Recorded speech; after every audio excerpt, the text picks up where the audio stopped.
गुरु परंपरा योग संस्थान में आपका स्वागत है। हम लोग मुख्य उपनिषद पढ़ रहे हैं।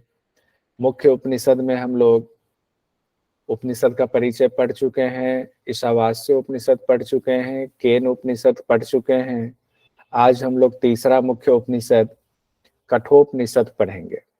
कठोपनिषद जिन्होंने परिचय वाली क्लास में जो होंगे उनको पता होगा कठोपनिषद किस वेद से जुड़ा हुआ है। शुक्ला जी शाम को कृष्ण कृष्ण जपते हैं, तो शुक्ला जी शाम को तो सामवेद और कृष्ण जपते हैं, तो कृष्ण यजुर्वेद से लिया गया है। तीसरे नंबर पर है, तीसरे नंबर पर कृष्ण यजुर्वेद है।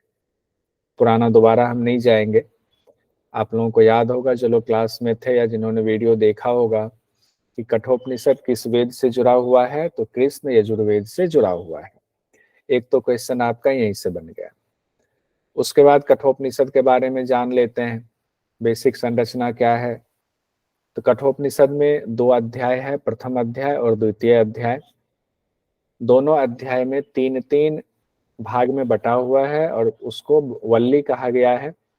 प्रथम अध्याय में 3 वल्ली है, प्रथम वल्ली, द्वितीय वल्ली, तृतीय वल्ली। उसी तरीके से द्वितीय अध्याय में भी 3 वल्ली है, प्रथम वल्ली, द्वितीय वल्ली और तृतीय वल्ली। तो द्वितीय अध्याय में भी प्रथम वल्ली, द्वितीय वल्ली, तृतीय वल्ली, 3 वल्ली इसमें भी है। कठोपनिषद क्यों इंपॉर्टेंट है, तो इसमें देखिए उपनिषद में वैसे सभी उपनिषद में ब्रह्म के बारे में बताया गया, तो ब्रह्म विद्या है और ब्रह्म विद्या देने का अलग अलग संयोग बताया गया है। किसी में गुरु शिष्य के द्वारा, किसी में ब्रह्म ने जो है रूप धारण कर लिया यक्ष का, तो देवताओं को संवाद दिया, केन उपनिषद में हम लोगों ने देखा। उसी तरीके से कठोपनिषद में यम नचिकेता का संवाद बहुत इंपॉर्टेंट है। और हम लोगों ने जो नचिकेता के बारे में अगर अब तक सुना होगा बचपन से किस्से कहानियों में, और यमराज जी को तो कौन नहीं जानते, यम मतलब यमराज, यमराज जी को तो सब जानते हैं, बच्चा बच्चा जानता है। तो यम और नचिकेता का संवाद अगर आ जाए किस उपनिषद में है या किस शास्त्र में है, तो वो कठोपनिषद में है। कठोपनिषद क्यों महत्वपूर्ण है, तो यमराज और छोटा बच्चा नचिकेता के बीच में संवाद हुआ है, बातचीत हुई है, उसी का इस ग्रंथ में वर्णन है और उसी में ब्रह्म विद्या का निरूपण किया गया है। अब नचिकेता यमराज के पास कैसे पहुंच गए, कोई बच्चा यमराज के पास कैसे पहुंच जाएगा, पहले वो कहानी बताई जा रही है। उसके बाद यमराज और नचिकेता के बीच की बातचीत है। अब उस बच्चे के बारे में पहले जानते हैं कि बच्चा नचिकेता वो कौन थे, कहाँ से, किस वंश से जुड़े हुए थे, उसकी जानकारी पहले दी गई है कठोपनिषद में। कहते नचिकेता गौतम वंश से जुड़े हुए थे। उनके पिता का नाम उद्दालक था, यानी नचिकेता के पिता का नाम उद्दालक था। तो देखिए अरुण यानी वाजश्रवा के पुत्र उद्दालक और उद्दालक के पुत्र हुए नचिकेता। ये इनके दादाजी, पिताजी और फिर नचिकेता, 3 नाम यहाँ पर हैं। उसके बाद कहा गया है वाजश्रवा, यहाँ अगर आ जाए एग्जाम में, क्योंकि ये शब्द आया हुआ है उपनिषद में तो जानना चाहिए। वाजश्रवा का अर्थ होता है कि जो अन्न का दान करते हैं, कि कोई आया तो अन्न का ही दान करते हैं। तो वो मशहूर हो गए कि अरुण ऋषि जो हैं, अरुण गौतम, वो अन्न का ही दान करते हैं। उनके पास किन्हीं को अन्न की दिक्कत है तो अरुण जी के पास पहुंच जाएंगे। तो अरुण जी के पास जब पहुंचेंगे, अरुण ऋषि के पास, अरुण गौतम के पास, तो वहां पर अन्न मिलेगा। तो मशहूर हो गए उस जमाने में कि वो अन्न का दान देते हैं। उसको संस्कृत में कहा गया वाजश्रवा। वाजश्रवस का मतलब होता है वाजश्रवा के पुत्र। तो वाजश्रवा एक उपाधि हो गई, लेकिन नाम उनका था अरुण। उनके पुत्र हुए उद्दालक, उद्दालक के पुत्र हुए नचिकेता। अब देखते हैं कहानी क्या है। ये तो नचिकेता का हम लोगों ने एक तरह से छोटा सा पारिवारिक जान लिया कि क्या किनके बेटे थे, किनके पोते थे, किस वंश से जुड़े हुए थे। अब कहानी कुछ इस तरह शुरू होती है। नचिकेता के पिता यानी वाजश्रवा अरुण के पुत्र उद्दालक, यानी उद्दालक पिता हो गए नचिकेता के। तो उद्दालक ऋषि के पास बहुत संपत्ति जमा हो गई। अब वो चूंकि ऋषि थे तो उनके मन में हुआ कि नहीं, हमें अपनी सारी संपत्ति को दान कर देना है, हम यज्ञ करेंगे। तो उन्होंने विश्वजीत यज्ञ किया। हालांकि मंत्र में विश्वजीत यज्ञ लिखा हुआ नहीं है, उसमें वहां लिखा हुआ है क्या, सर्व वेद सम ददो, यानी अपना सारा धन हम बांट देंगे यज्ञ के दौरान। तो उन्होंने जो यज्ञ किया, हालांकि अपना सारा धन दे देना यज्ञ के दौरान, इसे विश्वजीत यज्ञ ही कहा गया। यानी विश्व को जीत लिया, यानी कि जब सारी इंद्रियां के लोभ रूपी जो ये धन संपत्ति जमा हुआ, जब सब कुछ छोड़ दिया हमने, सब दे दिया, इसका मतलब हमने इंद्रियों को जीत लिया, तो विश्व को जीत लिया, इसलिए विश्वजीत यज्ञ हो गया। तो उद्दालक ऋषि ने विश्वजीत यज्ञ किया और उसमें उन्होंने, उनके पास जितनी संपत्ति थी सब वो यज्ञ के बाद दान करने लगे। यज्ञ जब संपन्न हुआ, अब उस दौरान कुछ घटना ऐसी हुई जिसको देख करके उनके पुत्र यानी नचिकेता का हृदय द्रवित हो गया। उन्होंने देखा कि ये यज्ञ में जो है बूढ़ी बूढ़ी गायें भी दान दी जा रही हैं, जो गाय किसी काम की नहीं है, ना तो वो गायें माँ बन सकती हैं, ना वो गायें ठीक से चल सकती हैं। उन गायों को लेने वाले के लिए बोझ के समान ही है वो, उनको कोई फायदा नहीं होगा याचकों को। अब ये देख करके वो बड़े द्रवित हो गए कि हमारे पिताजी को तो पाप लगेगा, ऐसी गायों को दान नहीं देना चाहिए। तो उनको लगा कि अगर इनको पाप लगा तो इनका किया हुआ यज्ञ का पुण्य जो है वो क्षीण हो जाएगा। अब ये मन से बहुत परेशान हो गए, तो अपने पिता को फायदा पहुंचाने के लिए, यानी कि उनके यज्ञ में उनके पुण्य को छीन ना होने देने के लिए, इन्होंने सोचा कि मैं भी तो अपने पिता की एक संपत्ति ही हूँ, पुत्र भी संपत्ति समान ही होता है। तो मैं पिता के पास जाता हूँ और पिता से कहता हूँ कि आप मुझे किसको दान में दे रहे हैं, मुझे भी दान दे दीजिए। अगर इन गायों को भी दे रहे हैं, ऐसी गायें दे रहे हैं जो किसी के काम की नहीं है, तो मुझे ही दे दीजिए किसी को दान में, ताकि मैं किसी के काम आ सकूं। कोई मुझसे इतना काम लेना चाहे तो ले ले। तो क्या हुआ, ये पिता के पास पहुंच गए और पिताजी उस दौरान जितने यज्ञ में आए हुए थे पंडित लोग, उनसे बात कर रहे थे, दान दिए जा रहे थे और उस दौरान चर्चाएं चल रही थी।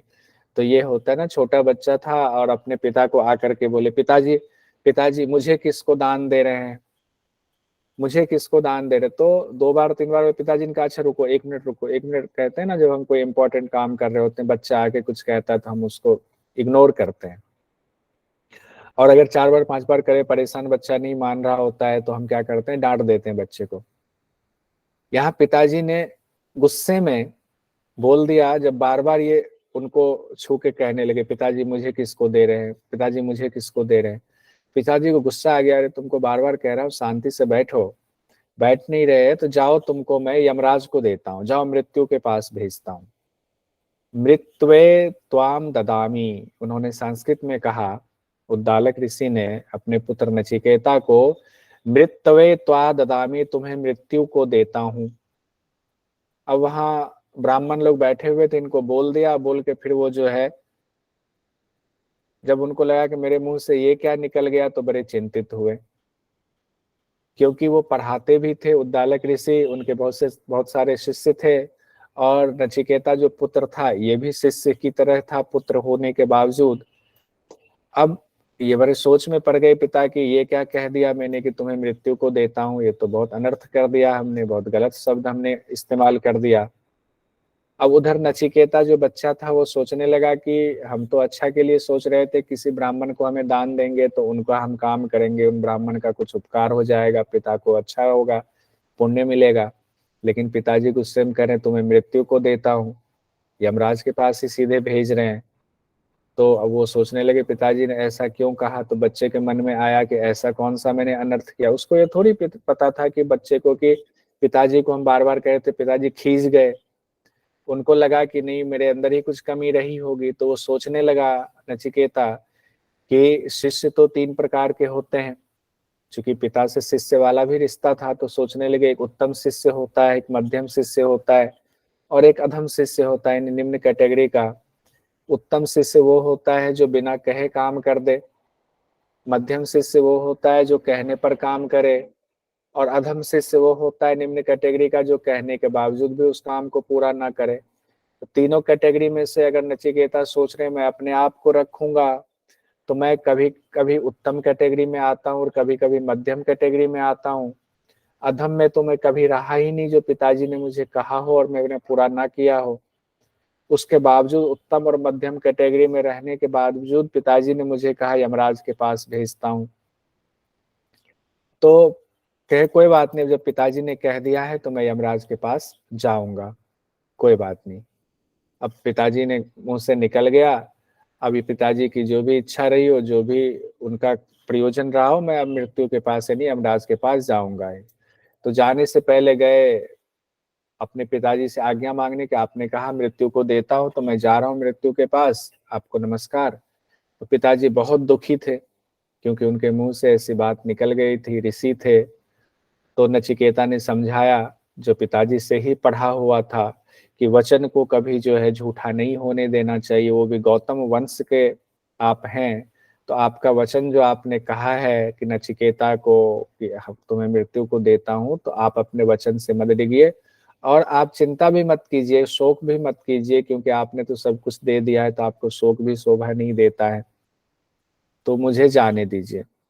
और अपना तर्क दे करके, चूंकि विद्वान थे नचिकेता भी, अपना तर्क देकर पिताजी को मनवा लिया और यमराज के पास चल दिए।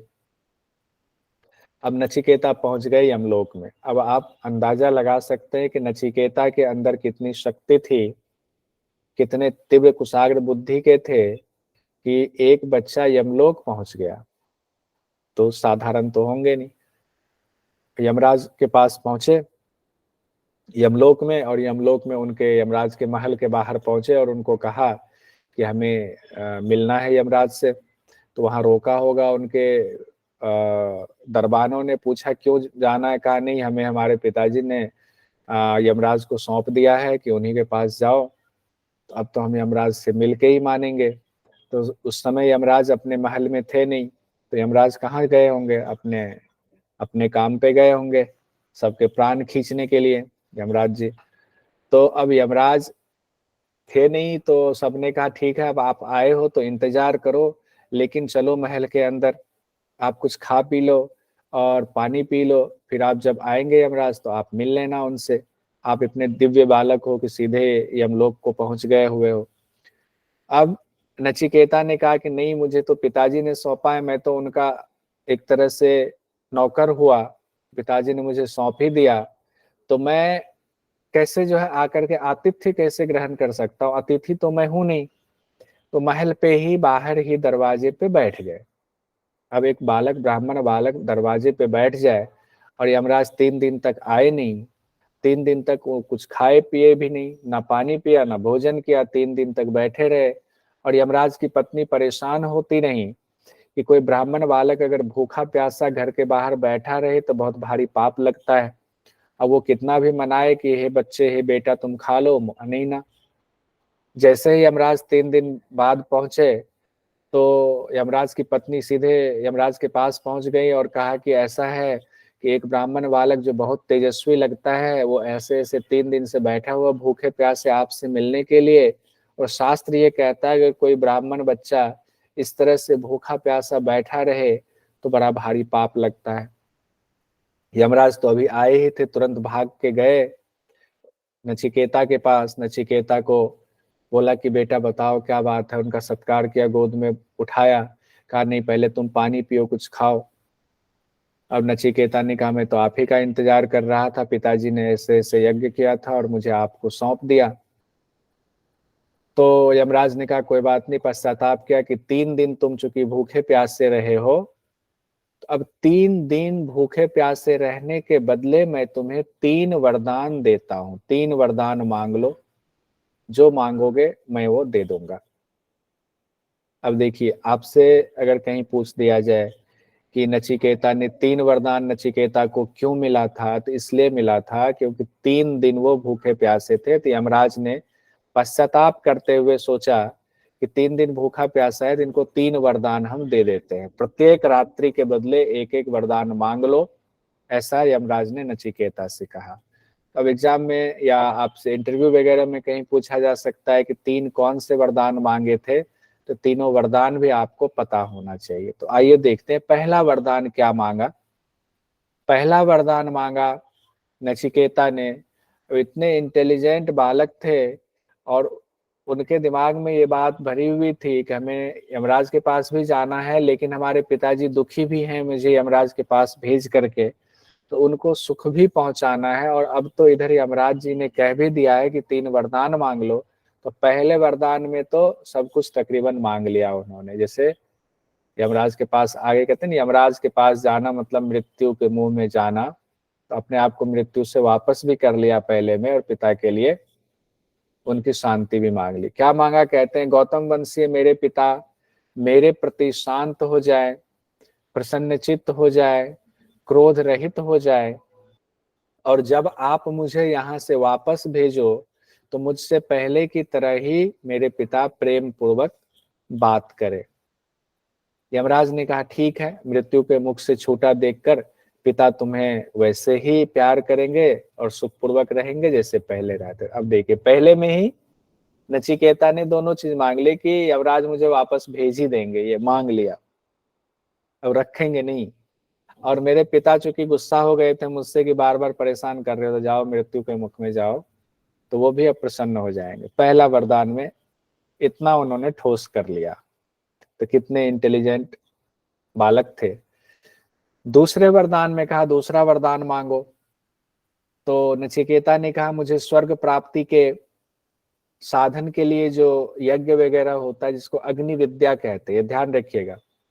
जितने यज्ञ होते हैं, यानी कि यज्ञ में क्या किया जाता है, अग्नि की आहुति अग्नि जलाई जाती, फिर उसमें आहुति दी जाती है। तो वो जो यज्ञ होता है अलग अलग तरीके से होता है। किसी में जो है तिकोना यज्ञ कुंड बनाया जाता है, किसी में चकोर बनाया जाता है, किसी में षटकोण बनाया जाता है, अलग अलग होता है। उसको कहते हैं अग्नि विद्या। जितने यज्ञ होते हैं अग्नि विद्या कहा जाता है। और कहते हैं अग्नि विद्या अगर अनासक्त भाव से किया जाए तो उससे स्वर्ग की प्राप्ति होती है। तो नचिकेता ने कहा मुझे स्वर्ग प्राप्ति के लिए जो साधन है अग्नि विद्या, वो बता दीजिए अग्नि विद्या क्या है, जिससे स्वर्ग लोक वाले अमृत तत्व को प्राप्त होते हैं। तो अग्नि विद्या को तुरंत सीख लिया। यमराज ने क्या किया, अग्नि विद्या की पूरी जानकारी दी। अग्नि विद्या में क्या बताया कि कौन सा यज्ञ कर रहे हो तो उसमें कितनी ईंटों की जरूरत पड़ेगी, कैसा अग्नि कुंड बनेगा, कैसे यज्ञ की विधि होगी, कैसे अग्नि को दिया जाएगा, क्या तुम्हारा भाव होगा, सब कुछ यमराज ने बता दिया। जब सब कुछ यमराज ने बता दिया तो पूछा, यमराज को लगा कि इतनी सारी चीजें बता दी, छोटा बच्चा है कहाँ से याद रखेगा कि कितनी ईंटें कौन से यज्ञ में लग रही हैं, कौन से यज्ञ कुंड बनाने में। तो कहा एक बार बताओ कि अग्नि विद्या मैंने बताया तुमको, अभी बताओ कि तुमने क्या सीखा इससे। अब नचिकेता ने हूबहू यमराज ने जैसा बताया था पूरा का पूरा वही वृतांत सुना दिया। आपने ऐसे ऐसे कहा, मुझे सब याद हो गया है। अब यमराज खुश हो गए कि ये तो बहुत प्रतिभाशाली बच्चा है। तो उनको उसके साथ में खुश होकर के 2 और एक्स्ट्रा वरदान दे दिया। वरदान के अपनी तरफ से उपहार दे दिया। एक तो उपहार ये दिया कि आज से ये अग्नि विद्या नचिकेता विद्या के नाम से जानी जाएगी। ध्यान रखिएगा, नोट कर लीजिएगा। नचिकेता विद्या अगर कहीं आए तो उसका अर्थ है अग्नि विद्या। तो अब अग्नि विद्या को आज से नचिकेता विद्या के रूप में जाना जाएगा, ये यमराज जी ने कह दिया। और साथ ही अपने गले से एक रत्नों की माला निकाल करके पुरस्कार स्वरूप दिया नचिकेता। कहते हैं किसी बच्चे से आप कुछ पूछते हो, कोई सी कहानी बताते हो, बच्चा हूबहू बता दे तो उसको हम लोग क्या करते, टॉफी चॉकलेट कुछ दे देंगे। और तो यमराज थे, उनको किस चीज की कमी थी, उन्होंने अपने रत्नों की एक माला उनको दे दिया। ये उपहार में हो गया। तो दूसरे वरदान में ये चीजें हुई। अब तीसरा वरदान यहाँ पर आकर के मामला फंसने वाला है, और यही सबसे इंपॉर्टेंट है, और इसी पर कठोपनिषद की आत्मा इसको आप कह सकते हो। तो तीसरा वरदान है वो आत्मा है कठोपनिषद की, वही ब्रह्म विद्या है, वहीं पर सब कुछ घूमता, वहीं से क्वेश्चंस ज्यादा आते हैं। तीसरा वरदान नचिकेता ने मांगा। पहले वो कहते हैं कि कुछ लोग कहते हैं कि मृत्यु के बाद भी आत्मा रहती है, कुछ लोगों को कहते हुए सुना है मृत्यु के बाद आत्मा नहीं रहती है।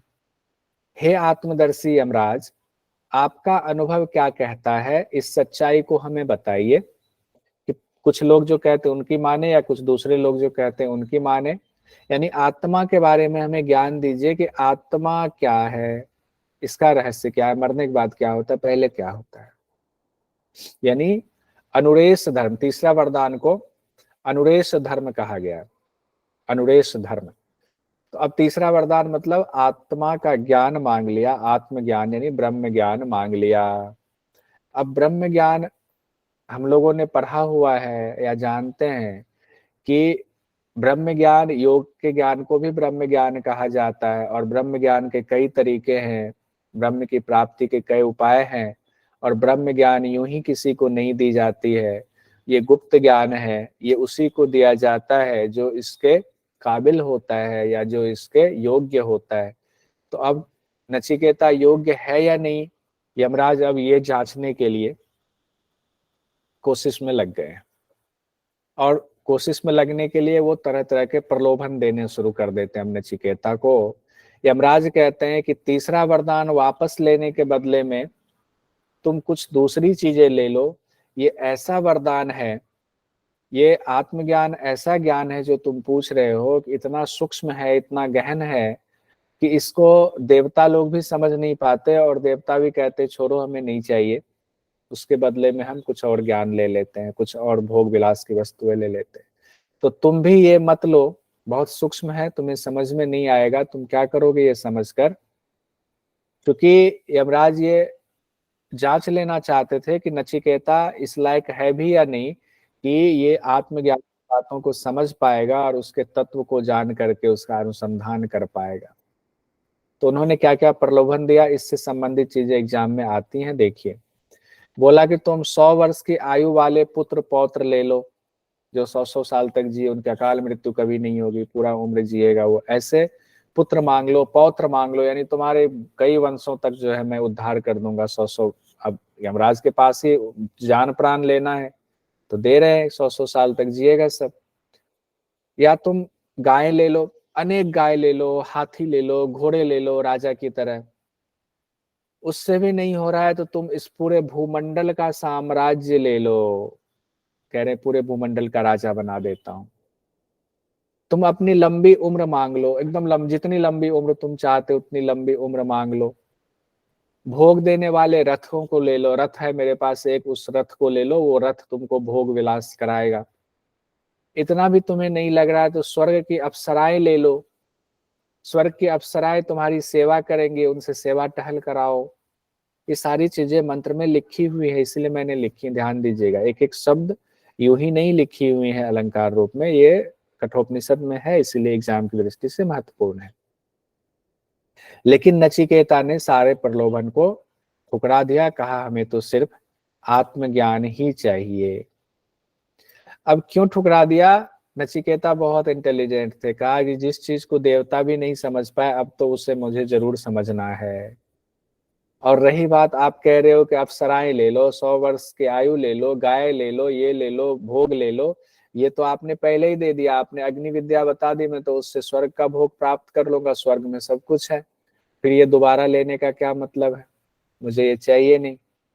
और आपने वरदान इतना दे दिया हुआ है कि सब कुछ आपने दे दिया हुआ है, तो हमें तो जो चीज दे दिया दोबारा नहीं चाहिए, हमें वही चीज चाहिए जो देवताओं को भी नहीं पता चला, हमें वही वरदान चाहिए, हमें तो आत्मज्ञान ही चाहिए। सारा ठुकरा दिया। जब सारा ठुकरा दिया तो यमराज को लगा कि नहीं, ये योग्य है, जो इतनी चीजों का प्रलोभन देने पर नहीं फंसा, तो अब इसको हम आत्मज्ञान यानी ब्रह्म ज्ञान के बारे में बताते हैं। अब देखिए यहां से फिर एक क्वेश्चन आ जाएगा। कठोपनिषद में अब यमराज नचिकेता को श्रेय मार्ग और प्रेय मार्ग के बारे में बता रहे हैं, बहुत इंपॉर्टेंट है। इससे क्वेश्चन अलग अलग तरीके से घुमा घुमा के पूछा जाता है। एक तो सीधा यही हुआ, श्रेय मार्ग और प्रेय मार्ग की चर्चा किस उपनिषद में की गई है, तो श्रेय मार्ग और प्रेय मार्ग की चर्चा कठोपनिषद में की गई है। अब श्रेय मार्ग क्या है, प्रेय मार्ग क्या है, ये भी कई बार आ सकता है कि श्रेय मार्ग का संबंध निम्न में से किससे है। प्रेय मार्ग का संबंध निम्न में से किससे है, ऐसे भी क्वेश्चन आ सकता है। श्रेय मार्ग मतलब होता है कल्याण का मार्ग, कल्याणकारी मार्ग होता है। श्रेष्ठ मनुष्य श्रेय मार्ग को चुनता है, ऐसा यमराज कह रहे हैं नचिकेता से कि श्रेय मार्ग मतलब कल्याण का मार्ग, मतलब मोक्ष का मार्ग होता है। प्रेय मार्ग मतलब होता है भोग का मार्ग, जिसके फल जो है भ्रष्ट होना हो जाता है। यानी कि अगर हम आसक्ति से होकर के कोई कर्म करते हैं, वो भोग का साधन हो गया, वो प्रेय मार्ग का है। प्रेय मतलब यहाँ से बस एक निमोनिक जोड़ लीजिए, प्रेय मतलब जो प्रिय चीजें हैं, सब चीज के प्रति प्रेम हो जाता है, उसको पाने की इच्छा हो जाती है, वो प्रेय मार्ग हो गया। श्रेय मार्ग मतलब श्रेष्ठ मार्ग हो गया, जिसमें मोक्ष की इच्छा होती है, अनासक्त कर्म होता है, आसक्ति नहीं होती है, वो श्रेय मार्ग हो गया, वो कल्याण का मार्ग हो गया। नचिकेता को यमराज कहते हैं कि मंद बुद्धि वाले खुद योग क्षेम को पूरा करने के लिए प्रेय मार्ग को चुनता है। यानी मंद बुद्धि वाले हमारे आपके जैसे लोग जो होते हैं, वो क्या करते हैं कि हम ही सब कुछ हैं, जो कर रहे हैं हम ही कर रहे हैं। अगर जियारत निकल गया या कुछ हो गया, या हमने बहुत पैसा कमा लिया, हमें बहुत बड़ी सफलता मिल गई, तो ये हमने खुद ही किया और हम खुद ही अपने लिए सब कुछ कर रहे हैं। वो भगवान को भूल जाते, वो सोचते हैं कि जो कमी थी या जो है उसको बनाए रखना, जो कमी थी उसको पूरा करना मेरा ही कर्म है और हमारे अंदर ही इतना है, हम कर सकते हैं, जबकि ऐसा नहीं है। योगक्षेम शब्द आया हुआ है, योगक्षेम का मतलब है जो आपके पास है उसको बनाए रखना, जो नहीं है उसकी पूर्ति करना। गीता में भी योगक्षेम आया हुआ है। गीता में भगवान श्री कृष्ण कहते हैं कि जो मेरा भक्त होता है, जो मुझे अपना सब कुछ सर्वस्व सौंप देता है, अनासक्त भाव में हो जाता है, उसका योगक्षेम मैं पूरा करता हूँ। यानी कि उसके पास जो है उसकी रक्षा करना मेरी जिम्मेदारी है, जो नहीं है उसकी पूर्ति करना मेरी जिम्मेदारी है। ये भगवान का काम है। आपका काम सिर्फ अनासक्त कर्म करने में है, बाकी चीजें भगवान कर देंगे। लेकिन हम लोग अगर मंदबुद्धि वाले हैं तो हम क्या करते हैं कि हम आसक्ति वाले कर्म करते हैं। हम सोचते हैं जो हो रहा है वो हम ही कर रहे हैं, यही गड़बड़ हो जाता है। इसी को प्रेय मार्ग कहा गया है। अब देखिए 21 फरवरी 2023 को ये सवाल पूछा गया। नेट जेआरएफ का जो पेपर 2023 में 3 पेपर हुआ, तो पहला 21 फरवरी 2023 को हुआ, उसमें पूछा गया क्वेश्चन इस तरह से आया, अन्यत श्रेयः अन्यत उत एव प्रेयः उभय नानार्थे पुरुषम सिनीतः किस उपनिषद में कहा गया है। अब देखिए आप कहोगे कैसे ये याद रखे मंत्र को। हमने कहा प्रेय मार्ग और श्रेय मार्ग। अन्यत श्रेयः श्रेय मार्ग की चर्चा, अन्यत उत एव प्रेयः प्रेय मार्ग। तो श्रेय और प्रेय 2 शब्द आया हुआ है, ये हमने आपको भी पढ़ाया, कठोपनिषद में है। नीचे 4 ऑप्शन दिया हुआ है, बृहदारण्यक उपनिषद, छांदोग्य उपनिषद, श्वेताश्वतर उपनिषद और कठोपनिषद। कठ इतना ही दिया, कठ, तो कठोपनिषद का ये है। कठोपनिषद में ये कहाँ है, तो ये है प्रथम अध्याय हम लोग पढ़ रहे हैं, द्वितीय बल्ली का पहला मंत्र है ये, जिसमें श्रेय मार्ग प्रेय मार्ग की बात हो रही है। श्रेय मार्ग यानी कल्याण का साधन, प्रेय मार्ग यानी भोग का साधन, आसक्ति वाला। ठीक है, अब हम लोग इससे नीचे बढ़ते हैं। ये क्वेश्चन भी देख लिया, किस तरह से क्वेश्चन पूछा जाता है वो भी आपको आइडिया लग गया। उसके बाद यमराज नचिकेता को अब आत्मज्ञान, चूंकि यमराज ने देख लिया कि ये योग्य है, इसको बताना है, तो आत्मज्ञान के लिए उसकी विशेषता बताते हैं। कहते हैं आत्मज्ञान सूक्ष्म से भी सूक्ष्म है। ये कोई उपदेश दे तो उससे आसानी से समझ में नहीं आता है। यानी अगर उपदेश, तो आपके एग्जाम में आ सकता है कि क्या आत्मज्ञान, आत्मा का ज्ञान उपदेश से समझ में आता है, तो नहीं आता है। कहते हैं यमराज जी कि ये आत्मज्ञान सूक्ष्म है, ये किसी उपदेश से आसानी से समझ में नहीं आता है, ये बुद्धि और तर्क से भी नहीं मिल सकता है आत्मज्ञान, ये भी ध्यान रखना है। यानी बुद्धि और तर्क से भी आत्मज्ञान नहीं मिल सकता है। ईश्वर की विशेषता उसके बाद बता रहे, यानी परमेश्वर की विशेषता, ब्रह्म की विशेषता बताते हैं। कहते हैं वे परमेश्वर परमात्मा हृदय गुहा में छिपे रहते हैं, वो गूढ़ है, सर्वव्यापी हैं और सनातन है। सनातन मतलब जो हमेशा से है। वो अध्यात्म योग से जब उनकी प्राप्ति होती है, तब हर्ष शोक खत्म हो जाता है, पाने वाला मग्न हो जाता है, फिर किसी को कोई दुख कष्ट नहीं रहता है। जब आत्मा की प्राप्ति हो जाती है या ब्रह्म की प्राप्ति हो जाती है। अब यमराज नाम बताते हैं, उस ब्रह्म का नाम क्या है जो ब्रह्म विद्या तुम जानना चाह रहे हो। कहते हैं कि उस परमात्मा का नाम, उस ब्रह्म का नाम ओम है। अब देखिए, ओम नाम बताया गया ना, और पातंजल योग दर्शन में कहा गया है कि ईश्वर का नाम प्रणव है। तस्य पांडु। तस्य वाचकः प्रणवः। तो उस प्रणव, उनका नाम चूंकि सर्वो वहां कहा गया है, वहां भी सनातन जैसी बातें हैं कि वो सबसे पहले आए हैं, वो सबसे पहले आए, सबके गुरु हैं, गुरुओं के भी गुरु हैं, वो काल से, तीनों काल से जो है परे हैं। तो वही व्याख्या तो यहाँ भी की जा रही है, लेकिन यहाँ प्रणव की जगह ओम कहा गया है। इसीलिए जब पातंजल योग दर्शन में व्याख्या होती है तो प्रणव को ओम कहा जाता है। उसके बाद कहते हैं यही एक श्रेष्ठ आलंबन है। आलंबन यहाँ क्या मतलब हुआ, यही एक श्रेष्ठ आलंबन है, यानी हम उपासना करते हैं, किसकी उपासना करें। आलंबन मतलब जिनका ध्यान करना है, जिस विषय पर ध्यान करना है। कहते सबसे श्रेष्ठ कौन सा विषय, कौन सी वस्तु होगी जिसका हमें ध्यान करना है, तो वो ओम है। ओम से बढ़ के कुछ है नहीं, तो श्रेष्ठ आलंबन क्या हुआ, ओम हुआ। इस आलंबन को भली भांति जानकर ब्रह्मलोक में जाने का भागीदार बनता है। यानी जो भी ब्रह्म की उपासना करता, ओम की उपासना करता है, वो ब्रह्मलोक में जाने का भागीदार बनता है, ऐसा नचिकेता से कह रहे हैं यमराज। इस जीवात्मा के हृदय गुफा में रहने वाला परमात्मा सूक्ष्म से अति सूक्ष्म है। यानी कि परमात्मा कहाँ रहते हैं, हमारे ही हृदय गुफा में रहते हैं, और वो सूक्ष्म से भी अति सूक्ष्म है, महान से भी महान है। वह बैठा हुआ ही दूर पहुंच जाता है। हम लोगों ने केन उपनिषद में भी पढ़ा था कि वो सबको अतिक्रमण कर जाते हैं, वही चीज यहाँ भी कहा गया है। सोता हुआ भी सब ओर चलता है, उन्हें ऐश्वर्य का तनिक भी अभिमान नहीं है, सब कुछ उन्हीं का है। हम ऐश्वर्य पर अभिमान करते हैं, हमारे पास घोड़ा है, गाड़ी है, बंगला है, तुम्हारे पास क्या है। लेकिन कहते हैं कि वो ईश्वर, उनको तनिक भी अपने ऐश्वर्य पर अभिमान नहीं है, क्योंकि वो उन्हीं से सारे ऐश्वर्य का अभिभूत हुआ है। यहाँ भी एक क्वेश्चन नीचे आएगा, देखिएगा। कहते हैं परमात्मा को पहचानने वाला फिर साधक कैसा हो जाता है, जो इस भाव में डूब जाता है कि हमारे अंदर ही आत्मा, सब कुछ परमात्मा ही है, बाकी हम इस फेर में कहाँ से फंस गए कि हमें जो है आसक्ति हो गई। तो कहते हैं जो सर्वव्यापी परमात्मा को जान लेता है, वो धीर पुरुष, यानी वो महान पुरुष, वो वीर पुरुष कभी शोक नहीं करता है किसी चीज के खोने पर। यही उसकी पहचान होती है, क्योंकि उसको पता है कि अनित्य चीज जो नाशवान है, उसको खोने पर शोक कैसा। अब कहा गया परमात्मा कैसे मिलेंगे, उस ब्रह्म की प्राप्ति कैसे होगी, तो फिर से कहते हैं यमराज जी कि प्रवचन से नहीं मिलते। ये लाइन बहुत इंपॉर्टेंट है, ध्यान रखिएगा, ऊपर से नीचे तक। प्रवचन से नहीं मिलते हैं, एग्जाम में पूछा गया है इसलिए कह रहा हूँ। बुद्धि से भी नहीं मिलते हैं। अगर आप सोचें बड़े बुद्धिमान हैं तो हमें ब्रह्म की प्राप्ति होनी चाहिए, नहीं मिलेगा। हम बहुत अच्छे प्रवचन करते हैं या बहुत अच्छे से प्रवचन सुनते हैं, नहीं मिलेगा। सुनने से भी नहीं मिलते, ना प्रवचन करने से, ना बुद्धि से मिलेंगे, ना प्रवचन सुनने से मिलेंगे। कहते तो किनको मिलेंगे, वो जिनको स्वीकार कर लेते हैं, उन्हीं के लिए वे अपने यथार्थ स्वरूप को प्रकट करते हैं।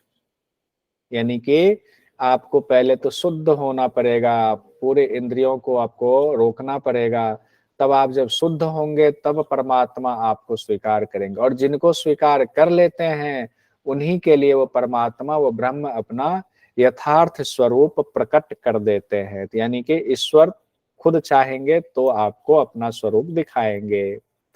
और कहते हैं कौन और प्राप्त नहीं कर सकता। कहते हैं कोई मनुष्य सोचे कि हमारी सूक्ष्म से सूक्ष्म बुद्धि है तो हम प्राप्त कर लें, कहते नहीं, वो मनुष्य अपनी सूक्ष्म बुद्धि से भी उस परमात्मा को प्राप्त नहीं कर सकता है जो बुरा आचरण करता है। अभी बात हुई ना, आपको अपने अंतरात्मा को शुद्ध करना पड़ेगा, विचार गंदे हैं तो नहीं हो सकता। वही बात यहाँ आ गई कि जिसका बुरा आचरण है, वो चाहे कितनी भी सूक्ष्म बुद्धि वाला हो, उनको परमात्मा नहीं मिलेंगे। जो अशांत रहता है वो भी परमात्मा को प्राप्त नहीं कर सकता है। जिनकी इंद्रियां संयमित हैं ही नहीं, वो भी प्राप्त नहीं कर सकता है। तीन चीजें हो गई, चाहे कितने भी विद्वान आदमी, उनके लिए भी कहा गया है, अगर बुरा आचरण है तो परमात्मा की प्राप्ति नहीं होगी, अशांत रहते हैं तो परमात्मा की प्राप्ति नहीं होगी, आपकी इंद्रियां संयमित नहीं है तो परमात्मा की प्राप्ति नहीं होगी। उसके बाद कहते हैं इतना ही नहीं, जो ये सोचते हैं कि हम बहुत बड़े पंडित हैं, बहुत बड़े ब्राह्मण कुल में हम पैदा हुए हैं, हम बहुत बड़े क्षत्रिय हैं, हम तो श्रेष्ठ राजा हैं, यानी ब्राह्मण और क्षत्रिय जो अपने आप को श्रेष्ठ समझते हैं, दोनों ही उस ब्रह्म का भोजन बन जाते हैं। ठीक है, कहते हैं ब्राह्मण और क्षत्रिय भी सबका संहार करने वाली मृत्यु के लिए चटनी के समान है, सब्जी के समान है। भला ऐसे में कोई कैसे उसको जान सकता है? हम लोगों में कहते हैं ना ब्राह्मण क्षत्रिय हम बहुत श्रेष्ठ हैं, बहुत श्रेष्ठ अपने आप को वेद शास्त्रों का हवाला दे करके कहते हैं। और अभी भी जब बात आई थी शंकराचार्य की, तो कह रहे थे कि शंकराचार्य वही बनते हैं जो ब्राह्मण होते हैं, कुल में पैदा होते हैं।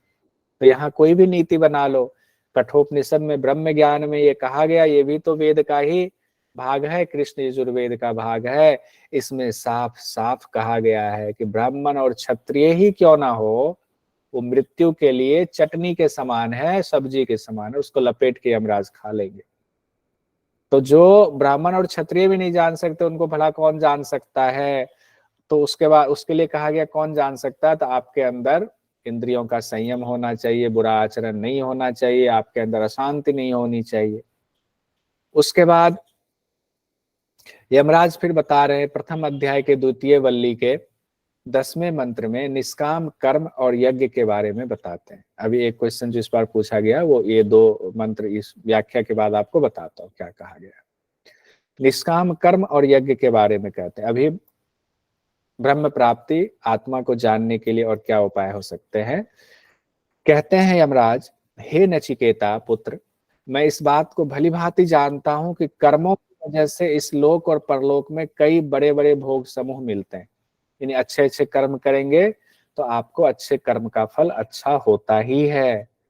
बड़े बड़े भोग समूह आपको मिल सकते हैं, बड़ी निधि प्राप्त हो सकती है, भोगों की निधि प्राप्त हो सकती है, लेकिन वो अनित्य है। कुछ दिन भोग करेंगे, वो चीजें खत्म हो जाएंगे फिर। अब यहीं पर उसी बात से ब्रह्म को जोड़ते हुए कह रहे हैं यमराज कि वो जो अनित्य निधि मिली है आपको, जो भोग समूह अच्छे कर्म करने से अच्छा फल मिला है, वो भी अनित्य है, वो भी कुछ दिन में खत्म हो जाएगा। तो उसके लिए जो साधन किया गया, उस साधन से भला नित्य यानी कि आत्मा नित्य है, उस नित्य की प्राप्ति कैसे हो सकती? नहीं हो सकती, गूढ़ रहस्य है। अनित्य का साधन तो अनित्य ही प्राप्त होगा। अनित्य के साधन से आप नित्य की प्राप्ति नहीं कर सकते। अनित्य के साधन से खूब पैसों की प्राप्ति हो सकती है, 2-4-10 बंगले खरीद सकते हैं, गाड़ी खरीद सकते हैं, आप राष्ट्रपति बन सकते हैं, प्रधानमंत्री बन सकते हैं, लेकिन नित्य आत्मा की प्राप्ति नहीं होगी, क्योंकि आपने साधन अनित्य को प्राप्त करने का किया, तो नित्य कैसे प्राप्त होगा? लेकिन देखिए, ध्यान से सुनिएगा गौर से। यमराज कहते हैं कि इस रहस्य को मैं जान गया, जो रहस्य भी बताया है। कहते हैं इस रहस्य को जानकर ही मैंने, हे नचिकेता, मैंने जो तुम्हें अग्नि विद्या बताई, जिसका नाम मैंने नचिकेता अग्नि बताया, तो अब खुद भी नचिकेता अग्नि कहना शुरू कर दिया यमराज जी ने। कहते हैं नचिकेता अग्नि का चयन करके, उनके द्वारा अलग अलग यज्ञ करके हमने कर्तव्य का पालन किया, और अनित्य अनित्य वस्तुओं के द्वारा ही ये सब किया। लेकिन उसके बावजूद हमने एक काम क्या किया? कामना और आसक्ति को छोड़ दिया। यानी कि यज्ञ बुरा नहीं है, अग्नि विद्या बुरा नहीं है, लेकिन अगर अग्नि विद्या का आप उपाय इसलिए कर रहे हैं क्योंकि आपको स्वर्ग की प्राप्ति हो जाए, आपको रोग बीमारी है ठीक हो जाए, हमारा अगला जन्म अच्छा हो जाए, तो आसक्ति हो गई। यमराज कहते हैं कि मैंने उन्हीं नचिकेता अग्नि का चयन किया, लेकिन आसक्ति और कामना को रहित होकर के कर्तव्य बुद्धि से हमने ये अग्नि विद्या का कर्तव्य पालन किया, अग्नि विद्या को पूरा किया। और जब निष्काम भाव से हमने किया, तो इस निष्काम भाव की महिमा ये रही कि अनित्य पदार्थों से कर्तव्य किया, लेकिन पालन रूप ईश्वर पूजा करके मैंने नित्य सुख रूप परमात्मा को प्राप्त कर लिया। देखिए कर्म तो करना ही है, मनुष्य शरीर में आए, यही बात तो गीता में भी अलग तरीके से कहा गया, निष्काम कर्म करो, कर्म योग कहा गया है। आसक्ति वाला कर्म करोगे तो नहीं प्राप्ति होगी, निष्काम कर्म करोगे तो प्राप्ति होगी। तो कर्म का, और यही चीज हम लोगों ने ईशावास्य उपनिषद में भी पढ़ा हुआ था कि आसक्ति के साथ अनासक्ति के साथ, ध्यान कीजिएगा, यही बात कही जा रही है कि आप यज्ञ कीजिए, आप सारे पूजा पाठ कीजिए, राम भगवान के यहाँ अयोध्या भी जाइए, लेकिन वहां अगर आप कुछ मांगने के लिए जाते तो हो सकता है आपकी पूर्ति हो, लेकिन अगर आप वहां सोचेगा आपको अब ब्रह्म की प्राप्ति हो जाए, नहीं होगा, क्योंकि आप आसक्ति के साथ गए।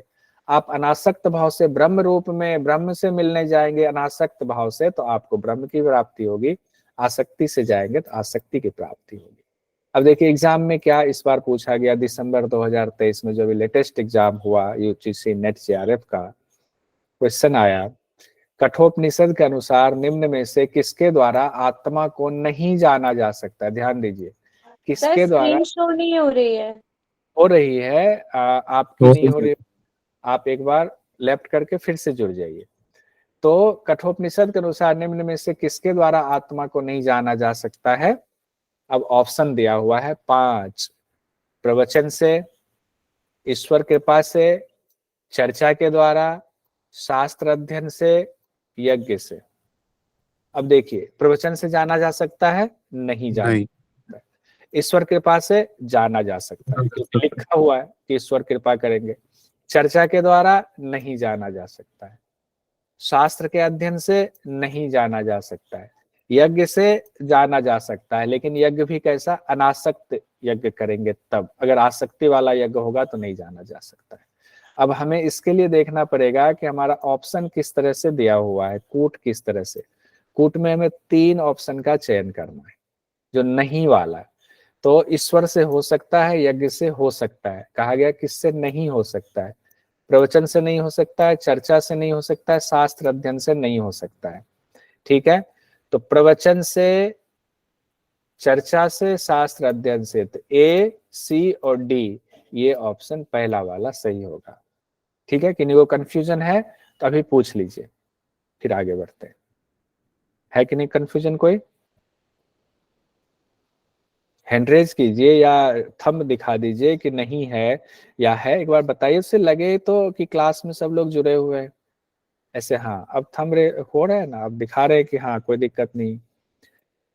तो ठीक है, बहुत बढ़िया। ये क्वेश्चन पूछा गया, कितना आसान है, लेकिन थोड़ा सा हमें सजग रहना पड़ेगा तो होगा ये। अगर सजग नहीं रहेंगे, मोटा मोटा पढ़ेंगे, सिर्फ प्रे मार्क श्रे मार्क तक ही सीमित रहेंगे तो नहीं होगा। उसके बाद यमराज जी बता रहे आत्मा के स्वरूप का वर्णन कर रहे हैं कि आत्मा का स्वरूप कैसा होता है। तो गीता में जिस तरह से कहा गया है वैसे ही यहाँ कठोपनिषद में बता रहे हैं। कहते हैं कि आत्मा नित्य है, ज्ञान स्वरूप है, वो तो ना तो जन्मता है ना मरता है, अजन्मा है, पुरातन है, नित्य है, एक रस रहने वाला आत्मा है। आत्मा ना घटता है ना बढ़ता है, शरीर के नाश होने पर भी आत्मा का नाश नहीं होता है। ये इतनी बार आप पढ़ चुके हो कि ये एक बार में आपको समझ में आ गया होगा। ये तो हम लोग बचपन से पढ़ते आ रहे हैं और गीता में भी कई बार पढ़ा है। यह चेतन स्वरूप है। अगर कोई इसको मारने वाला या मरने वाला मानता है तो वस्तुतः वह आत्म स्वरूप को जानता ही नहीं है। जो कोई कहे कि आत्मा मर जाती है या आत्मा को हम मारने वाले हैं या आत्मा मरने वाला है, तो आत्म स्वरूप को नहीं जानता है। यमराज कह रहे हैं ऐसा, जो कि आत्मदर्शी हैं। उसके बाद आगे कहा गया है, अब प्रथम अध्याय में ही है अभी हम लोग। प्रथम अध्याय की 3य वल्ली में यमराज ने शरीर की तुलना रथ से की है। ये भी बहुत इंपॉर्टेंट है, इससे संबंधित क्वेश्चन भी पूछे जा चुके हैं, आगे भी पूछे जा सकते हैं। प्रथम अध्याय के 3य वल्ली में यमराज ने शरीर की तुलना रथ से की है। कहते हैं जीवात्मा रथ का स्वामी है, यानी आत्मा जो आपके अंदर हमारे अंदर है वो रथ का स्वामी है। ये शरीर ही रथ है, बुद्धि सारथी है, मन लगाम है और इंद्रिय घोड़े हैं और इंद्रियों के विषय घोड़ों के रास्ते हैं। जीवात्मा ही सबका भोक्ता है, यानी कि रथ का स्वामी ही सबका भोक्ता होगा। अब इसको जरा इस तस्वीर से देखने समझने की कोशिश कीजिए और अच्छे से याद आ जाएगा। देखिए ये रथ है, तो रथ कौन हो गया? रथ हो गया शरीर, और रथ में एक स्वामी बैठा हुआ है, रथ का राजा बैठा हुआ है, वही आत्मा है। और रथ को कोई चला रहा है, सारथी है। वो सारथी कौन है? बुद्धि है, बुद्धि को सारथी कहा गया है। और सारथी ने लगाम पकड़ रखा है। वो लगाम क्या है? मन है। मन रूपी लगाम को पकड़ रखा है सारथी ने। और घोड़ों के मुंह में देखिए लगाम लगी हुई है। तो ये घोड़े कौन है? ये इंद्रिय हैं घोड़े। हमारे एक 11 इंद्रिय है ना, तो एक मन तो लगाम हो गया, और बाकी जो 10 इंद्रिय हैं वो घोड़े हैं। और इंद्रिय कहाँ भागेंगे? घोड़े कहाँ भागेंगे? तो इंद्रिय के जो विषय हैं, एक इंद्रिय मान लीजिए आंख है, तो आंख इंद्रिय कुछ सुंदर चीज देखना चाहता है, तो वो विषय हो गया, वही रास्ता हो गया। तो आंख रूपी घोड़ा अपने रास्ते पर भागता है। वैसे ही जिह्वा है, जिह्वा को स्वाद लेना है, समोसा खाना है, रसगुल्ला खाना है, वो क्या हो गया? रास्ता हो गया जिह्वा रूपी घोड़े के लिए। अब ये घोड़ा कहाँ जाएगा? रास्ते की तरफ भाग रहा है, तो इसको रोकेगा कौन? मन रूपी लगाम। लेकिन मन रूपी लगाम को खींचेगा कौन? बुद्धि कहेगा कि नहीं, समोसा तो मैदे से बना है, शरीर खराब हो जाएगा, बुद्धि कहती है, और बुद्धि ने मन रूपी लगाम को खींचा। इंद्रिय जो है वो अपने विषयों की तरफ भाग रहा था, वो रुक गया। तो इस फोटो से आपको सारी चीजें समझ में आ गई। ये इससे एग्जाम में क्वेश्चन पूछा गया था, क्वेश्चन भी बाद में देख लेंगे। अब आगे कहा गया, और ये देखिए अभी जो ये आपके स्क्रीन पर है, इससे भी क्वेश्चन पूछा जा चुका है। कहते हैं सारथी अगर विवेकहीन हुआ तो, सारथी कौन है? बुद्धि। अगर बुद्धि कुबुद्धि हो जाए तो, कहते हैं ना इसकी बुद्धि मति मारी गई है, बुद्धि खराब हो गई है, इसीलिए इसके फैसले गलत हो रहे हैं। वही चीज कहा गया, अगर सारथी यानी बुद्धि विवेकहीन हो गया तो क्या होगा? कहते तब घोड़े वश में नहीं रहते हैं, इंद्रियां अनियंत्रित हो जाती हैं, तो चोरी डकैती करने वालों की इनकी स्थिति ऐसी ही होती है, उनकी बुद्धि विवेकहीन हो जाती है। सुनते ना कितने गैंग चलते रहते हैं, आपस में लड़ते रहते हैं, उनका मर्डर करता है, वो उनका मर्डर करते हैं, कोई चोरी कर लेता है, कान से झुमका खींच के भाग जाता है बाइक पे चढ़ के। कहते हैं फिर वह परम पद को नहीं पा सकता है। अगर आपकी बुद्धि कुबुद्धि हो जाए तो परम पद को नहीं भाग पा सकते। क्यों? क्योंकि घोड़े वश में नहीं रहेंगे, इंद्रियां वश में नहीं रहेंगे। अब दूसरी स्थिति इसी की, अगर सारथी विवेकशील हुआ तो, यानी विवेकशील बुद्धि वाला, अच्छी बुद्धि वाला हुआ तो, कहते तब क्या होगा? सारे घोड़े वश में रहते हैं, यानी इंद्रियां नियंत्रित होंगी, तभी आप परम पद को प्राप्त कर सकते हैं। ठीक है, यहां से क्वेश्चन आ सकता है, आया भी हुआ एक बार, ध्यान रखिएगा। अब श्रेष्ठता का क्रम बताया गया है, किससे ज्यादा कौन बलवान है? ये कहते हैं इंद्रिय से बलवान विषय है, विषय बहुत बलवान होता है, और विषयों से बलवान मन है, मन से बलवान बुद्धि है, बुद्धि से बलवान आत्मा है, यह श्रेष्ठ है। लेकिन यहां ध्यान रखिएगा, एक चीज बीच में आया हुआ है, आत्मा से भी बलवान कहा गया, अव्यक्त है, इसे ही माया कहा गया है। आत्मा से बलवान अव्यक्त माया है, तभी तो आत्मा फंस गई उस माया के जाल में। और अव्यक्त माया से भी श्रेष्ठ कौन है? पुरुष यानी परमेश्वर है। पुरुष कहा गया यानी ब्रह्म की बात की गई, जो कि हमारे हृदय गुहा में रहते हैं, वो परमेश्वर, वो सबसे श्रेष्ठ है। पुरुष से श्रेष्ठ यानी कि परमेश्वर से श्रेष्ठ कुछ नहीं है। यहाँ आत्मा और पुरुष दो चीजें, यहाँ जीवात्मा और आत्मा को दर्शाने के लिए कहा गया है, ये शब्द कहा गया है, यानी कि आत्मा और परमात्मा की बात के लिए कहा गया है। तो परमात्मा सर्वश्रेष्ठ हुआ। यह परम पुरुष सबके साथ रहता हुआ भी माया के पर्दे में छिपा रहता है, प्रत्यक्ष नहीं होता है। सूक्ष्मदर्शी पुरुष ही अति सूक्ष्म तीक्ष्ण बुद्धि से इसे देख पाते। अति सूक्ष्म बुद्धि से देखा तो जा सकता है, लेकिन उसके लिए ऊपर गुण बताया गया है। उसके लिए क्या होना चाहिए? आचरण शुद्ध होना चाहिए, मन शांत होना चाहिए, तब आप देख पाएंगे। एक और चीज बताई गई थी, आचरण बुरा नहीं होना चाहिए, मन अशांत नहीं होना चाहिए, और तीसरा क्या था? एक बार देख लेते हैं, निकल गया, क्या था, किन्हीं को याद है? इंद्रियां संयमित होनी चाहिए। तीन चीजें कही गई थी। अब आगे बढ़ते हैं, परम पुरुष को कैसे प्राप्त करें? कहते हैं अब उपाय एक एक करके यमराज जी बता रहे नचिकेता को, कहते हैं वाक आदि इंद्रियों को मन में निरुद्ध करें। जो वाक आदि जितनी इंद्रियां हैं उनको कहाँ निरुद्ध करना है, उनको मन में निरुद्ध करना, मन रूपी लगाम से उन इंद्रियों को कंट्रोल करना है। मन को ज्ञान स्वरूप बुद्धि में विलीन करें। मन रूपी जो लगाम है उसको किसके कंट्रोल में रखना है, बुद्धि के कंट्रोल में रखना है। बुद्धि भी कैसी, ज्ञान स्वरूप बुद्धि। ज्ञान स्वरूप बुद्धि का मतलब विवेकशील बुद्धि, चूंकि ऊपर कहा गया बुद्धि कुबुद्धि हो जाएगी तो बेकार हो जाएगा, इसलिए यहाँ पर स्पेशली जोर दिया गया है ज्ञान स्वरूप बुद्धि में विलीन करे। उसके बाद कहते हैं ज्ञान स्वरूप बुद्धि को महान आत्मा में विलीन करे। बुद्धि कौन है, सारथी। सारथी को किसमें, जो राजा रथ पे बैठा है उसमें विलीन करें। फिर उस आत्मा को शांत स्वरूप परमात्मा में विलीन कर दें। आत्मा में विलीन कर दिया बुद्धि को और उस आत्मा को परमात्मा में लगा दे, तब जाकर के परम गति की स्थिति मानी जाएगी। यानी इसे ही परम गति की परिभाषा भी कहा गया है। ये ध्यान रखिए, वाक आदि इंद्रियों को, सीधा ये लिखिए, इंद्रियों को मन में निरुद्ध करें, मन को बुद्धि में, बुद्धि को आत्मा में, आत्मा को शांत स्वरूप परमात्मा में। यही परम गति की स्थिति कठोपनिषद में कही गई है। यमराज ने नचिकेता को समझाया है। अब तत्व ज्ञान को छुरे की धार के समान दुर्गम बताया गया है। यहां से भी क्वेश्चन आ सकता है। तत्व ज्ञान, जो ये तत्व ज्ञान मतलब ये जो बताया जा रहा आत्मा का ज्ञान, इसको तत्व ज्ञान कहा जाता है। कहते हैं ये ज्ञान छुरे की धार, तेज धार होती उसके समान दुर्गम है। ये प्रथम अध्याय के तृतीय वल्ली के 14वें मंत्र में कहा गया है, उत्तिष्ठ जागृत प्राप्य वरान निबोधत क्षुरस्य धारा निशिता दुरत्यया दुर्गम पथस्थ तक्वयो वदन्ति संदर्भः। ये इसका अर्थ है उत्तिष्ठ जागृत, उठो जागो, प्राप्य वरान निबोधत, और श्रेष्ठ महापुरुषों के पास जाकर के उस पर ब्रह्म का ज्ञान लो, जो कि क्षुरस्य धारा निशिता दुरत्यया दुर्गम, जो कि त्रिकालज्ञ ज्ञानी जन उस तत्व ज्ञान के मार्ग को कैसा कहते हैं, छुरे की तीक्ष्ण धार के समान दुर्गम बताते हैं। पतस्त तक्वयो वदंती संदर्भ।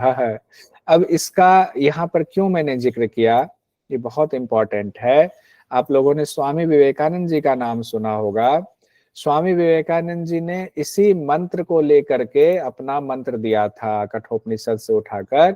स्वामी विवेकानंद जी ने इसी मंत्र को युवाओं को देते हुए कहा था, उत्तिष्ठ जागृत प्राप्य वरान निबोधत, उठो जागो और तब तक नहीं रुको जब तक लक्ष्य ना प्राप्त हो जाए।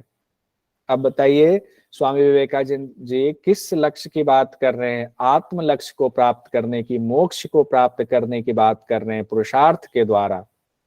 तो वो अगर आ जाए, कभी आ जाए, स्वामी विवेकानंद जी ने जो ये उत्तिष्ठ जागृत प्राप्य वरान निबोधत कहा है, ये कहाँ से लिया गया है, तो ये कठोपनिषद से लिया गया। कठोपनिषद में भी प्रथम अध्याय में तृतीय वल्ली मंत्र संख्या 14 से लिया गया है। अब आगे बढ़ते, कई बार ये भी आपको दिया जा सकता है सिर्फ उत्तिष्ठ जागृत प्राप्य वरान निबोधत, ये किस उपनिषद से संबंधित है, तो ये भी कठोपनिषद से संबंधित है। 2-3 बार पढ़ेंगे, एक बार लिख लेंगे, नजर डालते जाएंगे बीच बीच में तो हो जाएगा। ये इंपॉर्टेंट पॉइंट्स हैं सारे। अब द्वितीय अध्याय में आगे, 2 अध्याय है कठोपनिषद में। द्वितीय अध्याय के प्रथम वल्ली में कहा गया है कि जल से भी पहले हिरण्यगर्भ प्रकट हुए। जल से पहले, अब एक सीक्वेंस बता रहे हैं कैसे जो है सृष्टि की रचना हुई। कहते हैं जल से भी पहले हिरण्यगर्भ प्रकट हुए और तपोबल से सबके हृदय में प्रविष्ट हो गए वो हिरण्यगर्भ, और जीवात्मा के साथ रहने लगे। जो यथार्थ ऐसा देखता है वही ठीक देख रहा है, यही ब्रह्म के बारे में जानकारी है।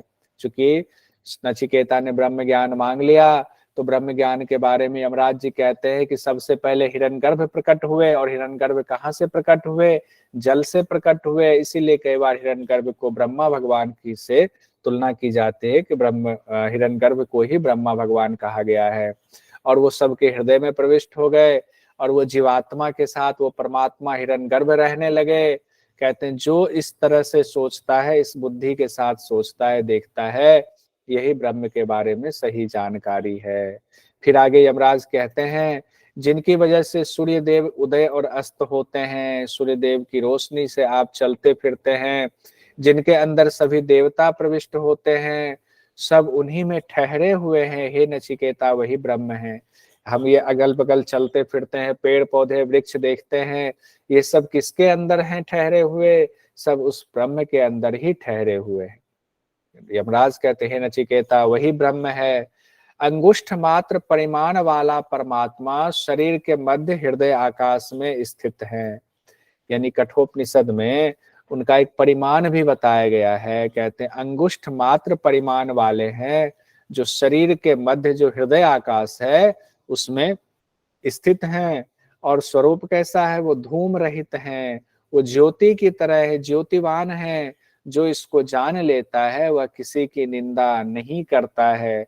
वो सोच लेता है कि सब कुछ तो ईश्वर का ही, सब कुछ ईश्वर के लिए, किसी की निंदा कैसे करे, सब में ईश्वर है। द्वितीय अध्याय द्वितीय वल्ली में कहा गया है, यहाँ शरीर का सुंदर वर्णन करके कहते हैं, ये शरीर 11 द्वारों वाला है। शरीर कितने द्वार वाला है? 11 द्वार वाला है। ये शरीर एक नगरी है। इस शरीर हमारा आपका क्या है? एक नगर है, पूरा का पूरा नगर। और उसके कितने रास्ते उस नगर के हैं? मान लीजिए दिल्ली नगरी है, दिल्ली नगरी के 11 रास्ते हो गए उस हिसाब से। यानी दिल्ली नगरी अगर ये शरीर है, तो इस शरीर के 11 रास्ते हो गए। और उसमें हृदय जो है वो महल है। इस शरीर रूपी नगरी में हृदय जो है वो महल है। और महल में कौन रहेगा? राजा। उस हृदय रूपी महल में परमेश्वर यानी वो सर्वश्रेष्ठ राजा विराजमान हैं। 11 दरवाजे कौन कौन से हैं? तो 2 आंख, 2 कान, 2 नाक, 1 मुख, नाभि, गुदा, शिशन और ब्रह्मरंध्र, ये 11 दरवाजे हैं। आगे बढ़ते हैं। उसके बाद कहते हैं परमात्मा की अलग अलग नामों से तुलना की गई है। जो हंस है, जो शुद्ध धाम में रहने वाला है, तो हंस कहा गया परमात्मा को। जो अंतरिक्ष में रहने वाला वसु है, यहाँ परमात्मा को वसु कहा गया, वसु के नाम से तुलना की गई है। घरों में उपस्थित होने वाला अतिथि, कहते हैं अतिथि देवो भव, इसीलिए कहा गया है। अतिथि से परमात्मा की तुलना की। कितने नाम हो गए? हंस, वसु, अतिथि। जो यज्ञ के लिए अग्नि है, अग्नि नाम से भी कहा गया परमात्मा को। आहुति डालने वाला होता, होता भी उस समय परमात्मा है। वो मनुष्यों में भी रहते हैं, देवताओं में भी रहते हैं। बिना परमात्मा के ना मनुष्य जिंदा रह सकता है, ना देवता जिंदा रह सकता है। सत्य में भी रहते हैं, आकाश में भी रहते हैं, वो हर जगह रहते हैं।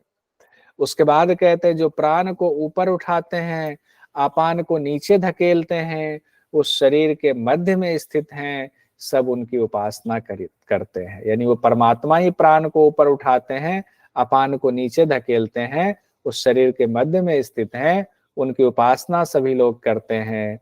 जीव एक शरीर से दूसरे शरीर में गमन करता है, उसके निकल जाने पर क्या शेष रहता है? लेकिन वो परमात्मा हर जगह रहता है। जो नचिकेता ने पूछा था, कुछ लोग कहते हैं कि आत्मा रहते हैं, कुछ लोग कहते हैं नहीं रहते हैं। तो यमराज कहते हैं जीव एक शरीर से दूसरे शरीर में गमन करता रहता, नया शरीर मिलता रहता है, लेकिन उसके जाने पर क्या शेष रह जाता है? कहते हैं परमात्मा तो हर जगह है, परमात्मा का नाश तो होता नहीं है। तो परमात्मा हर जगह रहता है। ये शरीर ना तो प्राण से जीता है, ना अपान से जीता है, बल्कि जो प्राण और अपान को भी आश्रय देता है, उसको संचालित करता है, उससे ये शरीर जीता है। यानी शरीर प्राण अपान के भरोसे नहीं है। ये शरीर जो प्राण अपान को संचालित कर रहे हैं, जो उनको भी आश्रय दे रहे हैं, उस ब्रह्म से, उस परमात्मा से जीता है। कहते हैं मरने के बाद जीवात्मा का क्या होता है? अब सवाल आ गया। तो मरने के बाद यमराज कहते हैं कर्मों के हिसाब से सबको नाना योनि प्राप्त होती है, अगली योनि। कि कौन कुत्ता बिल्ली की योनि में जाएगा, कौन देवता की योनि में जाएगा, कौन श्रेष्ठ योनि में जाएगा, ये उसके कर्मों के हिसाब से तय होता है। यमराज कह रहे हैं, कहते हैं ब्रह्म प्रलय काल में भी जागते रहते हैं। हे नचिकेता वही ब्रह्म है, वही अमृत है, कोई उसका पार नहीं पा सकता। बस 5 मिनट और, बस उसके बाद कंप्लीट हो जाएगा। कहते हैं जिस तरह एक ही अग्नि पूरे ब्रह्मांड में अलग अलग रूपों में व्यक्त होती है, अग्नि तो एक ही है, आप माचिस जलाते हैं तो भी अग्नि है, सूर्य से भी अग्नि निकल रही है, कहीं आग लग जाए जंगल में वो भी अग्नि है, कोई अंगीठी जलाया हुआ वो भी अग्नि है, अग्नि में भेद नहीं है, उसका रूप अलग अलग व्यक्त हो रहा है। उसी प्रकार सभी प्राणियों के अंतरात्मा में एक ही ब्रह्म रहते हैं, बस रूप अलग अलग हमें भासता है। द्वितीय अध्याय की तृतीय वल्ली यानी दूसरा अध्याय का अंतिम वल्ली, इसमें देखिए बहुत इंपॉर्टेंट है। जैसे देखिए गीता से कई चीजें मिल रही है, गीता में भी उल्टे पीपल के वृक्ष की चर्चा है, यहाँ पर भी देखिए अश्वत्थ वृक्ष की चर्चा है, उसी पीपल के वृक्ष की चर्चा है। कहते हैं यमराज तृतीय वल्ली में उल्टे वृक्ष की कल्पना कर परमात्मा के महत्व को समझाया गया है। कहते हैं ऊपर की ओर मूल वाला, यानी इस वृक्ष का मूल क्या है, ऊपर की ओर है, नीचे की ओर शाखा वाला वो सनातन वृक्ष है, यानी ये जो संसार है ना, ये इसके पेड़ पौधे पत्ते हैं, मतलब इसकी टहनियां हैं, पत्ते हैं, ये पूरा संसार बिखरा हुआ है। जब आप सारी चीजों को, इंद्रियों को समेट करके मूल की तरफ बढ़ोगे तब जाके ब्रह्म की प्राप्ति होगी। यही सनातन अश्वत्थ कहा गया है। अगर सनातन अश्वत्थ आ जाए तो आप समझ लेना ये पीपल के उल्टे वृक्ष की चर्चा हो रही है। यहाँ मूल यानी जड़ जो है पेड़ का, वही ब्रह्म है, वही अमृत है, सब लोक उसी के आश्रित है। उल्टा वृक्ष कर दे तो पेड़ तना जितना कुछ है, पत्तियां सब अलग अलग लोक हैं, लेकिन उसके जड़ ब्रह्म एक है। यानी कहने का तात्पर्य है जड़ से पूरा पेड़ इतना बड़ा हो गया, जड़ तो छोटा है, तो ब्रह्म जो है वो एक है, उन्हीं से सब कुछ पूरा संसार भासता है। कहते हैं उन्हीं के भय से अग्नि तपता है, सूर्य तपता है, इंद्र वायु आदि देवता अपना अपना काम करते हैं, पंचम मृत्यु अपना काम करते हैं। अगर इस अग्नि के रहते ही परमात्मा को साक्षात कर पाया तो ठीक, नहीं तो अनेक कल्प तक योनियों में भटकना पड़ेगा। अब हम लोगों ने देखा था केन उपनिषद में भी इसी शरीर के रहते हमें मोक्ष की प्राप्ति के उपाय करने चाहिए। यहाँ भी कहा गया है अगर इसी शरीर के रहते परमात्मा को साक्षात कर लिया तो ठीक, नहीं तो आपके जो कर्म रहेंगे उस हिसाब से अलग अलग योनि मिलेंगी, पता नहीं फिर कितनी योनि तक भटकना पड़ेगा। कहते दर्पण में कोई वस्तु उससे विलक्षण दिखाई पड़ती है, संस्कार के हिसाब से स्वप्न दिखाई देते हैं, ब्रह्म लोक में सब कुछ स्पष्ट दिखाई देता है। अब एक बार फिर से देखिए, इंद्रियों से मन श्रेष्ठ, मन से बुद्धि श्रेष्ठ, बुद्धि से जीवात्मा श्रेष्ठ, जीवात्मा से अव्यक्त श्रेष्ठ, अव्यक्त से श्रेष्ठ पुरुष यानी परमात्मा श्रेष्ठ। Important point. और ये बस रिवीजन एक तरह से हो रहा है। योग क्या है, द्वितीय अध्याय का तृतीय वल्ली, ये अंतिम वाला है, इससे एक क्वेश्चन पूछा गया था, इसीलिए इसको हमने जानबूझ के लिखा।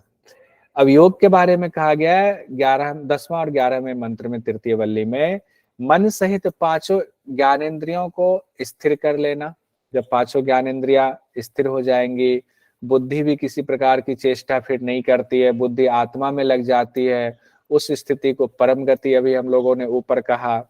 और जो 11वें नंबर का मंत्र है, इससे संबंधित क्वेश्चन पूछा गया, इसको और बड़ा कर देता हूं।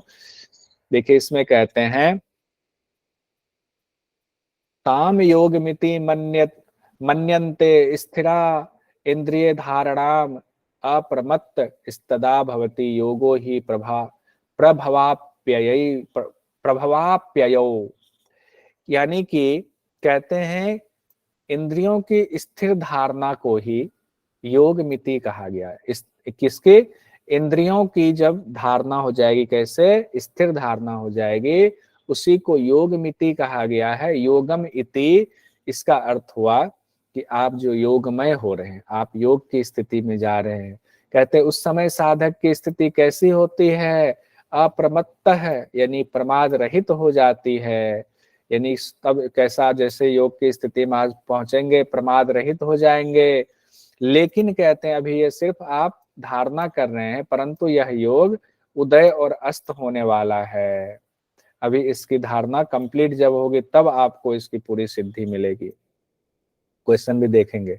उसके बाद कहते हैं योग से जब हृदय की सारी ग्रंथियां भली भांति खुल जाती, अब उस योग की धारणा जब आप कर रहे हैं, सभी इंद्रियों को धारणा कर रहे हैं, रोकने की कोशिश, तब क्या होगा, हृदय की सारी ग्रंथियां भली भांति खुल जाती हैं, तब क्या होता है, सारे संशय, जितने सवाल आपके मन में हैं, सारे सवाल सारे संशय मिट जाते हैं।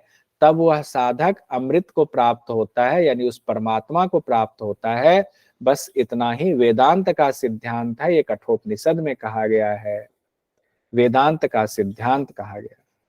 अब देखिए क्वेश्चन क्या पूछा गया, क्वेश्चन पूछा गया ताम योग मिति मन्यते स्थिर इंद्रियम धारणाम, योग की यह परिभाषा किस ग्रंथ में दी हुई है? भगवद गीता, योग सूत्र, कठोपनिषद, याज्ञवल्क्य स्मृति। तो कठोपनिषद हम लोग अभी पढ़ रहे हैं। कठोपनिषद में कहा गया ताम योग मिति मन्यते स्थिर इंद्रिय धारणाम, इंद्रियों को स्थिर करने की जो धारणा हम लोग कर रहे हैं, इंद्रियों को स्थिर कर रहे हैं, ये धारणा कर रहे हैं, तब हम योग की स्थिति में पहुंचते हैं। और जब और उसका अभ्यास करते हैं तब हृदय की सारी ग्रंथियां खुलती हैं। तो ये क्वेश्चन पूछा गया आपको कब? ये पूछा गया 21 फरवरी 2023 को यूजीसी नेट के एग्जाम में। आगे कहते हैं हृदय से 101 प्रधान नाड़ियां निकलती है। कठोपनिषद बहुत इंपॉर्टेंट है, इसमें बहुत सारी चीजें कही गई हैं। कहते हैं हृदय से 101 प्रधान नाड़ियां निकलती हैं, उनमें भी एक नाड़ी ऐसी है जो ऊपर की तरफ जाती है, मूर्धा की ओर जाती है। अब लीजिए 101 नाड़ी है, उनमें से भी एक नाड़ी ऐसी है जो ऊपर की तरफ जाती, बाकी सारी नाड़ियां, बाकी की 100 नाड़ियां अलग अलग जगहों पर जाती हैं, यानी अलग अलग योनियों में ले जाती हैं। अब कहने का तात्पर्य यह है कि 100 नाड़ियां आपकी भोग की नाड़ियां है, एक नाड़ी ऐसी है जो मोक्ष की नाड़ी है, तो वो सुषुम्ना नाड़ी है जो मूर्धा की तरफ जाती है। तो इसीलिए योग शास्त्र का पूरा सिद्धांत तो सुषुम्ना नाड़ी में प्राण को प्रवाहित कराने पर है, कुंडलिनी जागरण करके। कठोपनिषद में भी वही रहस्य बताया जा रहा है। अब एग्जाम में आ जाए कठोपनिषद, देखिए क्वेश्चन पूछा गया था नेट जेआरएफ में, इसमें हमने नहीं लिखा है कब। क्वेश्चन ये से पूछा गया कठोपनिषद में कितनी प्रधान नाड़ियों का वर्णन किया गया है? 100, 101, 110, 111। तो 101 प्रधान नाड़ियों का वर्णन किया गया है। अब ये देखिए कठोपनिषद के अनुसार योग की परिभाषा है मन पर नियंत्रण, इंद्रियों मन बुद्धि पर नियंत्रण, इंद्रियों और बुद्धि पर नियंत्रण, शरीर और मन पर नियंत्रण। क्या है? इंद्रियों पर भी, मन पर भी, बुद्धि पर भी, सब पर नियंत्रण करेंगे तब जाकर के आपको परमात्मा की प्राप्ति होगी। उसके बाद कहते हैं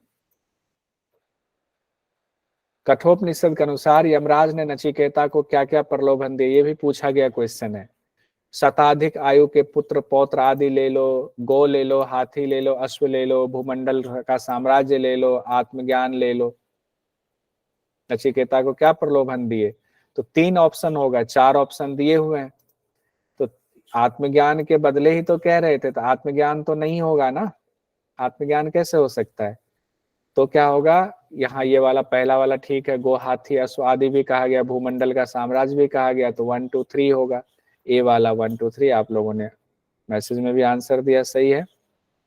कुछ मंत्र हैं, वैसे तो इम्पोर्टेंट मंत्र जो थे मैंने बता ही दिया है, फिर भी मृत्यवे त्वाम ददामी, जाओ तुमको मृत्यु को देता हूं, अगर आ जाए तो किस शास्त्र से? कठोपनिषद से।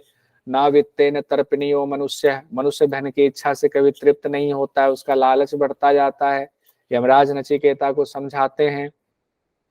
उसके बाद कहा गया तम क्रतु पश्यति, उसको निष्काम कर्म वाला ही देखता है।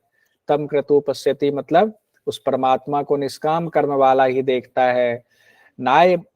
नायमात्मा प्रवचनेन लभ्य, ना मेधया न बहुना श्रुतेन, यमे वेशः वृणुते तेनेव लभ्य। प्रवचन से नहीं मिलते, बुद्धि से नहीं मिलते, सुनने से नहीं मिलते, वो जिनको स्वीकार कर लेते हैं उन्हीं के लिए वे परमात्मा अपने यथार्थ स्वरूप को प्रकट करते हैं।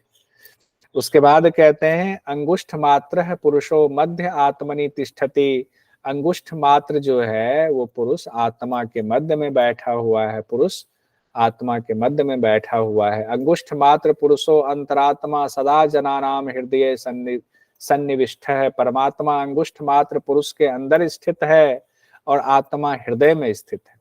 देखिए परमात्मा उस पुरुष के अंदर स्थित है और आत्मा हृदय में स्थित है, हमारे अंदर ही सब कुछ है। यदा पंचवती यदा पंचावतिष्ठन्ते ज्ञानानि मनसा सह बुद्धिश्च न विचेष्टति तामाहुः परमाम गतिम। मन सहित पांचों ज्ञानेंद्रियां स्थिर हो जाती है, बुद्धि भी किसी प्रकार की चेष्टा नहीं करती हैं, उस स्थिति को तामाहु परमाम गतिम, परम गति उस स्थिति को कहा गया है।